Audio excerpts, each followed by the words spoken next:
I guess first and foremost, all this time in Nashville, are you still enjoying living here? How is Nashville for you? It's home for me now. I actually, this is coming up for my 7th year, right? So, I just moved house, so this is a forever house. I lived in the same house for the time that pretty much, apart from a period. So, it's home. I have family back in the UK, and I go there back and forth. But this is home now, so I'm not planning on going anywhere. Now you've talked a lot tonight about the sort of exciting business opportunities that there are for this club. How important do you think is the product on the field, and what impact does it have on the business side? As I said earlier, it's holistic. You can't have. They're equally important to each other, right? Depending which side you approach it from. If you approach it from the sporting side, you want to win, right? That's the objective of every sports team in the world. You can't achieve that without the revenue that underpins that supports that. You can't achieve that without the fans in the stadium. You can't achieve that without a first-class product, and it's when you join them together, if you get both parts right, it's fantastic. And there are teams in this league and in other leagues where they might have a good team on the field, but they don't get the support that they need, and it quickly falls apart. So it is holistic. There's no one part more important than the other. They have to fit together. And I know you touched on it a little bit, and just speaking to Mike and BJ about the sporting side of things, I am curious from a business side of things. We know exactly what Nashville's planning to do on the field. What is Nashville's next steps, I guess, in terms of that other side of it all? It's to continue to grow, to be honest. We've had an incredible response from Nashville and Nashville fans. We've had an incredible response from the business community. Our average crowd since we opened the stadium is 28,000 tickets sold. But we see certain games, the actual attending audience might be, low 20s. We need to grow this audience such that there are 50,000 people who want to come and there's only 30,000 seats in the stadium.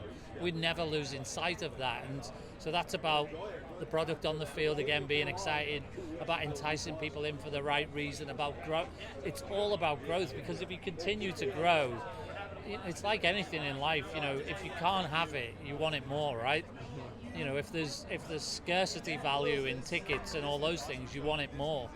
And so that's our objective. We have to keep growing it. And a big part of my role since day one has been to be the glue between both sides. I oversee all of it, the sporting side and the business side, and I apply the same level of commitment and expectations of both sides, because without each other they don't work. But that's everything flows from that growth of our audience, whether it's people attending games, people watching on TV, people buying merchandise, whatever it is that shows your support.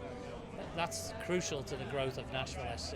And as things stand, that audience is speaking about, I mean, how many people, what's the opportunity, I guess, of how many people you haven't reached, you think? I mean, I think it's huge. I think it's huge. I think that, we talked a little bit earlier about Club World Cup and the World Cup.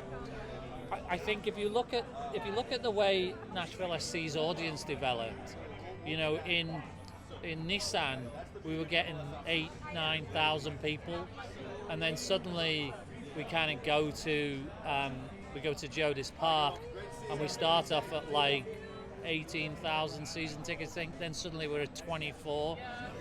Little by little, people are supporting the team, learning more about the team. But I still have days where I'll be out in Nashville. People ask me what I do. I say I run the professional soccer team, and they're like, "Oh, we have a soccer team," Yeah. And it's staggering to think that that's possible. But it's a big old state and a big old city and a growing city and a lot of new people coming. It's so important, and I think these big tournaments and what we continue to do, we will always be inviting new people. The concerts, as I said earlier, people think, well, you're doing concerts just for the money. We're doing concerts for the money, but we're also doing them because we bring 30,000 people, many of whom have not been to the stadium, and go, wow, who knew I might come to a soccer game? And so it's all of those things. And I think, I don't think it's unrealistic to think over a period of time, we should expect to have 1 million people who say they're Nashville SC supporters. That doesn't mean 1 million people will come to every game, obviously can't, but over time, that's not unrealistic. You know, big teams have big numbers of people who say that, and you know, Nashville and Tennessee, there's a lot of people. To find 1 million in that would align to Nashville SC. I mean, yeah, the numbers clearly add up. I guess you are kind of the connection point between ownership and Mike and everybody else right there. And then, what is that relationship like now that you're settled into your 6th, 7th year? Has it developed? How are those conversations going? I can tell you that for me, when I accepted this job, the number one thing for me was that I had that role, which was across all of it. It's the same role I had at Liverpool, at 1860 Munich, at Huddersfield, and I personally believe that it's so crucial because for me, the most important group in the whole organisation, there's literally hundreds of people that are important to Nashville SC inside the club.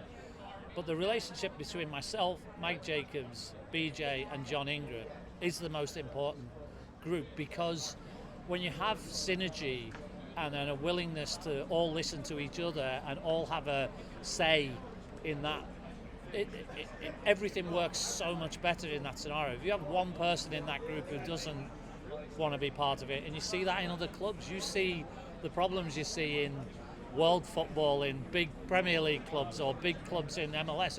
When it falls apart, it's usually a disconnect between the coach and the owner, or the coach and the CEO, or as long as we maintain that level of buy-in and collaboration and unity, I only expect good things, and it works fantastically well. And when Mike and I sat down and did all the work we did to find BJ, finding somebody who was as collaborative as he is was right at the top of the list. Just lastly, before I let you go, thoughts on Ayre? How is that going? I think it's great. I watched the game today, the Carabao Cup game. I think that one of the things I love is that everybody expected very little from Liverpool this year. Everybody wasn't sure about Arne Slot, and even as the season continues, well, you haven't really played anyone yet, and then they play somebody and they beat them, and then they play somebody else. It was 2-2 with Arsenal. Yeah, but but they play different teams, and the jury's almost still out for everyone except Liverpool fans. I think Liverpool fans love that, and I'm sure Arne, and I don't know him, but look, it's a long season, and I'm sure he'll have a long career at Liverpool. At least I hope so. I speak to people there still, all the time. Everybody's really enjoying having him, so let's see what happens. But long may it continue. Thanks.